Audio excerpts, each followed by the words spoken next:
So what about the other 1% of the UFO phenomenon? Has there ever been legitimate sightings? As promised, we're going to cover this 1% in a future episode. But I'll share with you something a wise man once shared with me. Before we should start focusing on dealing with problems outside our world, we should first focus on solving the problems within our world. And before you can start solving problems within your world, you first have to solve problems within yourself and within your surrounding environment of family and friends. So basically what I'm trying to say is that we have priorities that we need to focus on first and foremost so we can successfully build our lives and our minds.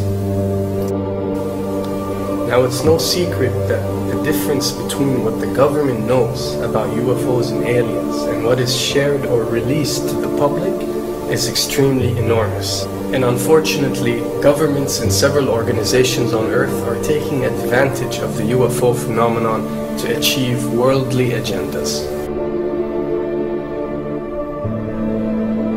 So why do we see particle beams, huge ones, firing at things that are, you were saying 200,000 Gs? Yep. I mean, go over that. Well, because I think it's part of a test for if there are bad guys out there. Or maybe they're doing preparations for faction. We may be looking at more than one faction. Remember, these groups tend to fragment. They fractally fragment so that you have wars within wars within wars. You know. But why would NASA release that footage? Well, remember, you've got all the good guys in NASA, and then you've got a few who are not good guys. The good guys don't know that there's something to keep secret. They, remember, the lie's different at every level. They believe the lies they've been told. So when you set up a structure, an institution, which is supposed to be open and above board and is supposed to present live TV of the shuttle missions, they present live TV. Now, the controllers can't say, oh, well, you can broadcast this, but you can't broadcast that. Because the honest guys will then say, sure. Well, why can't we broadcast that? So people always say if this was happening, it would come out, and it is coming out. Well, I mean, I agree with you. When you've got the Catholic Church saying we need to love the aliens, they're our brothers, when you've got every major denomination saying it, when you've got all the movies, and you've got, you know, in the 80s, huge programs at the Olympics with aliens landing, you know, fake aliens, and you've got huge things the size of 3 football fields floating over Dallas, and stuff all over the place. Something's going on, and then I read government documents about fake extraterrestrial landings. You know, any of this. Why? I mean, you believe it's fake. Remember Operation Northwoods? Yes. Okay. Or we can go to the, you know, September 11th. Governments do huge, big things to sway populations at key nodal points in history. They love hoaxes. Yeah, well, it's manufactured history is what it is. We are building, I mean, all my UFO friends, I need to shake them because they're so, frankly, they're extremely naive, Alex. They really believe we're building toward disclosure. I believe we're building toward a mass, carefully manufactured, fake event where ETs, who are really humans, who are really part of this secret clique, who are probably Nazis, you know, who have developed or perfected their technology from World War II, which is why you've got to get, you know, Joseph on. They are going to basically fake out the world. And there's an incredible window on the Nazi black ops programs, the compartmentalized, incredible high technology efforts that were being funded by the Nazi war machine, particularly toward the end of the war, in a desperate effort to win the war, and they fastened their hopes on several key technologies, some of which appear to be the control of gravity itself, which again is a separate piece of data from my work, which came at this from a hyperdimensional physics perspective. I mean, we know there's a lot of suppressed technology. I mean, 20 years after the B-2 bomber was already in service, they declassified it. So we have a lot of cases of that. We know there's a whole shadow government. This is technology in physics, Alex, that would make anything you think you know like a candle flame compared to a hydrogen bomb. This is a physics that literally allows you to rearrange time.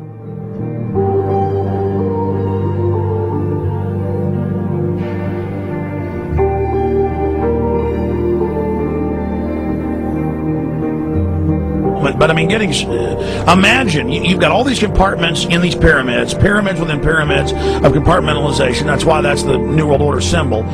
And I mean, we don't know what they've got because they are so secret. We know they lie so much. We just know it's advanced. Mainline scientists say they're 30 years advanced. So Richard C. Hoagland, what I'm saying to you is, I'm entertaining what you're saying. I respect you. I think you're a great guy. My only issue is, like you said, dealing with what we know they could be up to. The fact, Alex, we have done experiments. We have our own data. We have experiments now from the Soviet Union. 30, 40 years when the Iron Curtain came down, you know, when Glasnost finally prevailed, a huge amount of stuff was declassified from the KGB as well. And we now have put this data together. We not only know what the physics is, we know what it can do, we know what it's based on, we know how to make it work. We've seen in our own experiments ample evidence. We've seen experiments across the American landscape and even in Europe that vindicate various parts of this.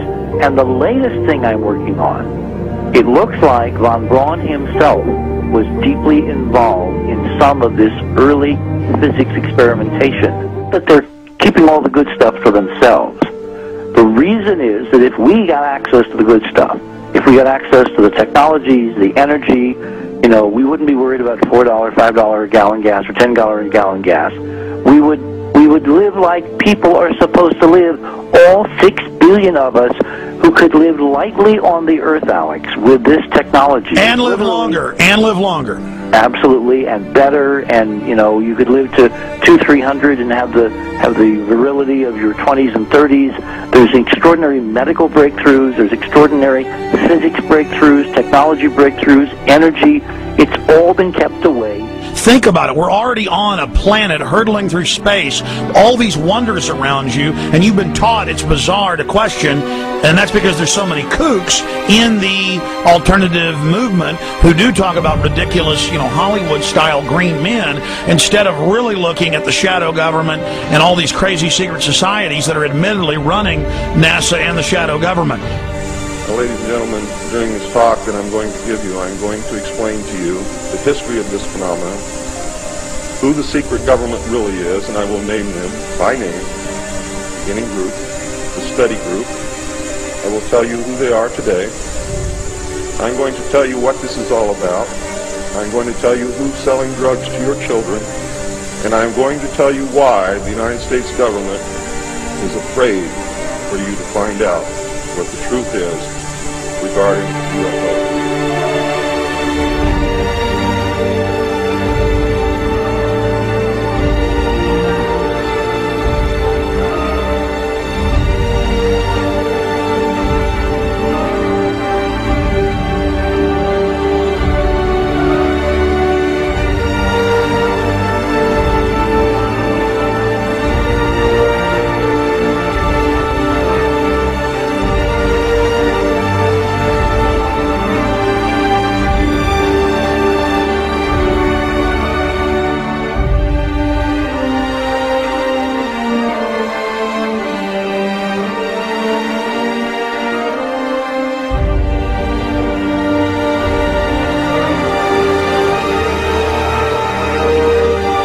And it turns out that even though she remembered that she'd been part of the team to debrief the astronauts, she couldn't remember a thing that they said. She couldn't remember why she no longer was working with NASA. She couldn't remember. In other words, her memory lapses were enormous, and I don't think they were feigned, because we now found the same pattern in all the flight crews. Because the awful truth, Alex, is they have been brainwashed. They have been mind controlled. They have had a technology, a very sophisticated technology, which took away the real missions that they experienced.